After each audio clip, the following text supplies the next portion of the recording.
People keep saying the youth are the future. But let's be honest, the future is not waiting. It is already being shaped right now by the habits we tolerate, by the systems we ignore, by the leadership we refuse to build. If young people are absent from environmental leadership, then we are planning collapse, not progress. This will challenge you, and that's the point. Environmental decisions are long-term decisions.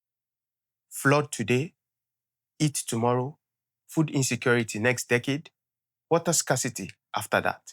The people who will live longest with these consequences must be part of the solutions. Let's break it down. Young people inherit policy failures. They live longest with climate consequences. They shape future social behavior. They influence community culture faster than institutions. This is not symbolic involvement.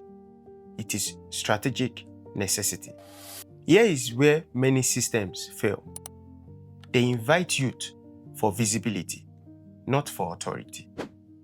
Photos, panels, campaign slogans, temporary volunteer work, but not decision-making, not policy influence, not leadership pipelines, not real ownership.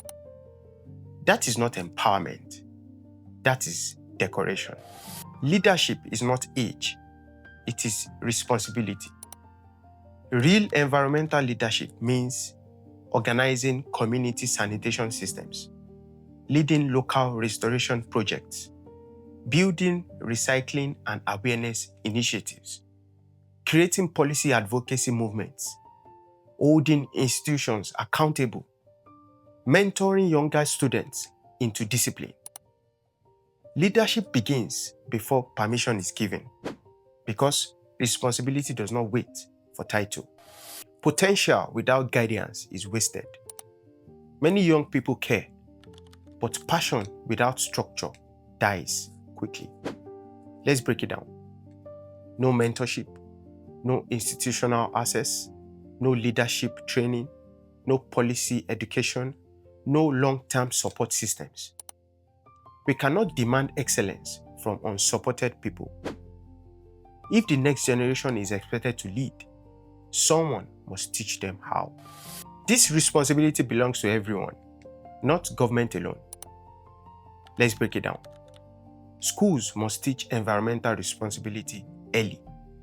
Universities must connect learning to action. Community leaders must create youth platforms. Businesses must fund youth-led solutions. Senior professionals must mentor intentionally.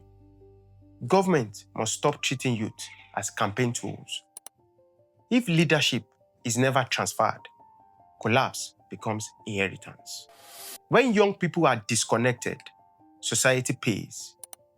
You get environmental apathy, weak civic responsibility, short-term thinking, leadership vacuum, repeated policy failure, and worst of all, you normalize hopelessness.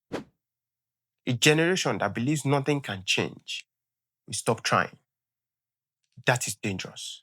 We need a new standard. Let me tell you what I mean. Youth must be trained, not praised.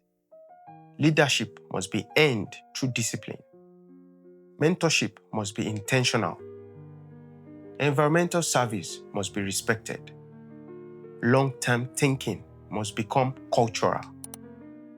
This is not youth motivation. It is national survival. The next generation is not coming. They are already here.